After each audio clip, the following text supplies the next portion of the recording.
Ini penting saya utarakan karena sekali dikatakan haid itu hukumnya banyak sekali. Satu, dia nggak boleh sholat. Dua, nggak boleh puasa. Tiga, nak terusnya ora oleh keloni. Ini kan jadi dikatakan haid ini kan efek hukumnya ini banyak.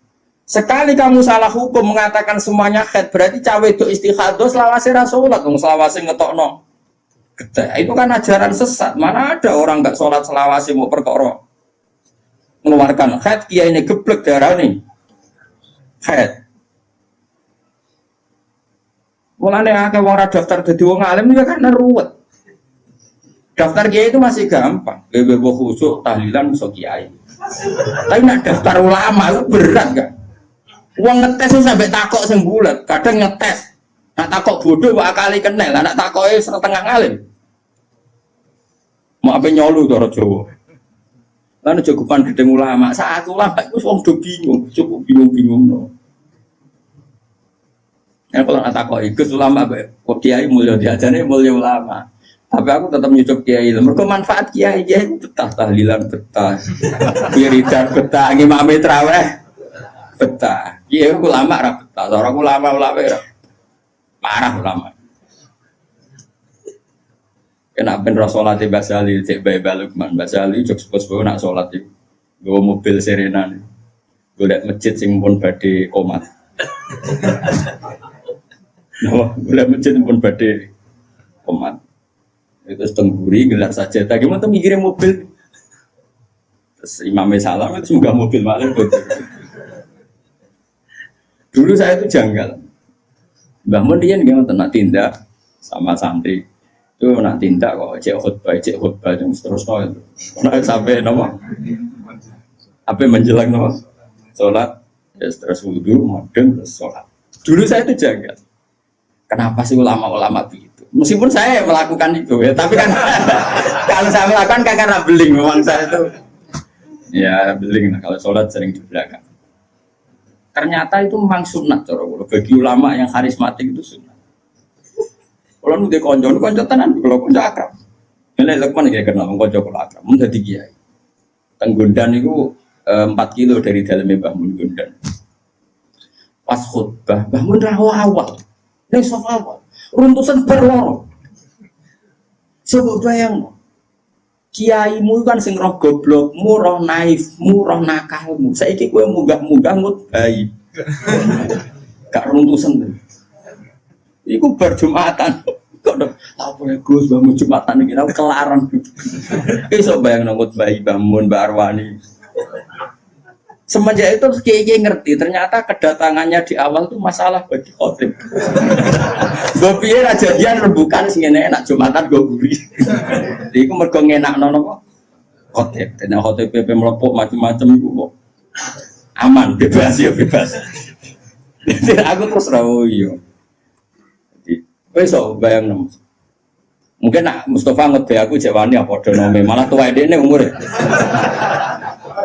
Tapi ini Mbah Mun sepopo karismatik terus gue ngisor terus khotib kan enek barang. Khotib ora sekedar ngomong mudah bareng. Oh runtusan kan gak setruk ke sampe. Terus aku, oh nak ngono sirine, makanya kejut. Lah ya ini cerita. Terus ada kejadian basal seperti itu, bangun terus ke istihad, kesunatan, jumatan, go guri, anut basal. Yo rai, sama maksudnya kita cerita, paham ya? Iso enggak kamu istimbat terus nyimpulkan demikian? Tidak bisa. Mana kiai alim sing Qur'ane lanya, itu jarang nak semaan murid teko. Lha iku ora teko ora lanya kok meneh teko. Malah runtuh. Malah batini di akhiri wal asri malah. Ora falahu ajrun wa mamnun tapi watawasam hakim. Nah, kalau di era bahasa hal saja ada istihad yang kita sadar kias ma'al farik. Di era Mbah Mun ya begitu. Apalagi zaman Kanjeng Nabi itu ada potensi. Kita mengkiaskan dengan Nabi itu ada kias ma'al farik. Ada pemisah. Karena Nabi ini spesial. Sehingga kita secara hukum itu mengatakan kesunatan sholat yang sofa awal ya sudah seperti itu. Tapi wong alim-alim kok sok guri ben iku urusane wong alim ki aja melok. Wong kula ora Mbak Abe Gus Koyi mak alim-alim wong Lasem Kiai Mansur. Nah, Jumatan niku guri awal pager. Enggak salam yo terus. Kundur. Aku dhisik janggal. Bareng wis ngalim terus gak janggal, kan padha ngalimi akhirnya ngerti. Engko kula nate disowani khotib. Khotib dengan kula nate ana siswan kula. Gus, ngapunten Gus, kula niku khotbah kan. Sepunten Gus kula khotbah jenengan. Jare sapa khotbah? Aku ora taruh kok anakku. Oleh muni piye, Mas? Nggih matur nuwun. Yakin. Nggih matur nuwun nak ngoten. Wes ke sing pede yakin ra taruh. Sementing aja suwi iku sing Gus penting. Masih ora paham lah nak suwi temangkel lah. Ya Gus mboten.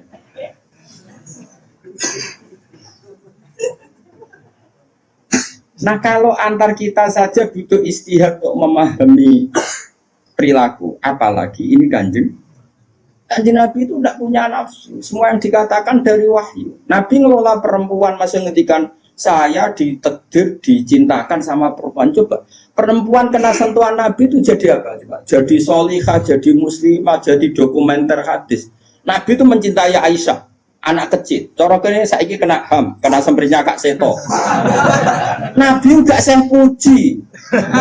Nabi mendesain Aisyah karena cerdas. Coba sekarang semua utang jasa sama siapa coba? Aisyah. Coba kalau Nabi tidak nikahi Aisyah, siapa yang dokumentasi hadis tentang perempuan? Terus kowe ape ngiasno Nabi cacilik niru Nabi Aisyah. Cacilik setruk kuwi yo. Bocah kok ngono. Paham ya maksud? Kamu boleh berdalih aku ngamen cacilik niru Nabi zaman nikahi Aisyah. Oke, mungkin secara halal enggak masalah, secara halal dinikahi ora demenan. Tapi nak muni seneng Nabi niru Nabi, coba hikmahnya Nabi dapat Aisyah. Berapa riwayat kita dapatkan dari Sayyidah Aisyah? Karena memang Nabi mau nikahi Aisyah itu Jibril datang membawa satu kacu yuk, apa cara gitu? Sapu tangan itu mati itu buka. Wah, saat dibuka isinya itu Aisyah. Hadi zaujatuki. Ini perempuan istri kamu kata Allah. Terus kata anak Nabi, kalau Allah yang menghendaki pasti itu terjadi. Hasil ya ditakdir Aisyah itu jadi istrinya Nabi. Dan kita terima kasih sekali sama Ummul Mukminin Sayyidah siapa? Misalnya begini, jumlah air yang kita pakai mandi berapa? Jumlah mustakmal itu kayak apa? Makanya sehingga ahli hadis itu debat dengan fikih. Rata-rata kita ngikuti ahli hadis karena mustakmal di fikih terlalu ekstrim ya misalnya mustakmal di fikih. Ki Misbah wudu misalnya, dengerin ya, Ki Misbah wudu. Cipratan dari wajahnya Ki Misbah kena tangan yang sudah wis tak nggo nyawuk banyu. Kok cipratannya banyak, ini kudiro mukholifan karena mustakmal. Sehingga ini harus dibuang karena apa? Kena mustakmal. Yang kalau banyak dikira-kirakan sudah apa? Tagoyur. Tapi kata Aisyah, zaman ada orang yang seperti itu berpendapat, kata Aisyah, kata siapa itu tidak apa-apa. Kita mandi dengan Nabi, wanah junubun, kita dua-duanya junub. Ya tanah wabu ahaduna, tangan kita saling bergantian dengan Nabi di wadah yang satu. Dan itu semua orang pasti yakin, tak kotornya air mustakmal pasti jatuh lagi ke wadah tadi. Apa ke wadah tadi. Ya sudah, akhirnya kita tahu caranya mandi junub. Terus ada Maimunah itu garwane Nabi tapi ya serota sepuh. Ya sahabat ya ono sing takok ngene Mas aku. Ya Ummul Mukminin. Kula niku di bojo ae. Niku nak nganggo bojo iku batal poso ta. Jadi iki rungokno. Jare udah lucu. Aja takok aku, Fari Nabi aku pas foto ora tau kanggo takok Aisyah. Mergo sing potensi diambung pas foto Aisyah mergo ayu. Ya ini cerita. Mbok Maimunah basa pokoknya yang jenis gak diambung.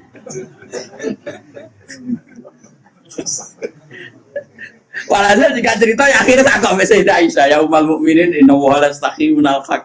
Allah itu kan tidak malu menghentikan barang apa? Hak.